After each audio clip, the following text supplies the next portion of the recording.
A months-long nightmare is finally over for a Brampton landlord. Now, her tenants, who hadn't paid in nearly a year, is finally gone. This means the owner can now reclaim her house. But she is still out tens of thousands of dollars and is now calling for changes to the system that allowed this to happen. Our Seán O'Shea has been following this story. Seán, where do things stand today? Tracy and Anthony, a big sigh of relief for that Brampton family. They say they've been through a lot financially and emotionally over nearly a year trying to get their tenant who had the financial means to pay but chose not to. This is something we've been hearing about and reporting on a lot over the last few months. This family just happy now to have their home back. Okay, Yvonne, here are the keys. Oh, thank you, Joey. Paralegal Joy Rizzuto inclined Yvonne Folks. 11 months after her tenant stopped paying rent, she's finally been able to move back into her house and get her life back. We were at the point where we almost lost the house because we have to pay the mortgage while he's in the house, not paying rent, not paying utilities. In May, we first reported on Folks' plight, which began when she gave her tenant legal notice to leave this Brampton house, but he wouldn't go. Financially stressful. Financially stressful, mentally, physically, emotionally, everything. Like, it was just hard.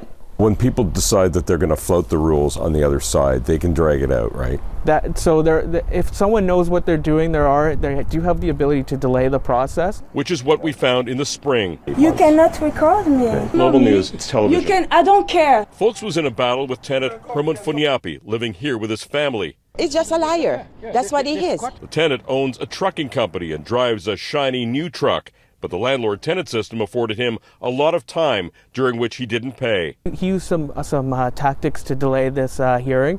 Unfortunately, everything that he did use was given to him by the landlord-tenant board. The presence of police at the door made no difference. But why did you refuse to leave?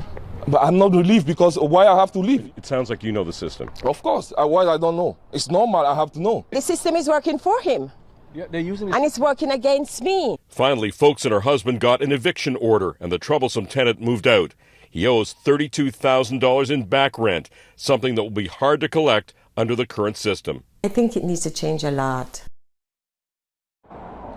Now, we're on Rexdale Boulevard in Etobicoke outside this truck yard where Herman Funyapi runs his trucking business. We called him, we asked him if he wanted to comment, offered him an opportunity to give his side of the story.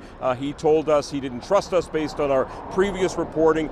He acknowledged that he did in fact owe $32,000, said that he has some other legal issues before the LTB, but he did say that he would pay that money if he was in fact compelled to do so by the court. But in these cases, it is very difficult for small landlords like this couple to be able to get their money back once they have not been able to get it through that tenancy. Back to you, Tracy. All right, Seán, thank you for that report.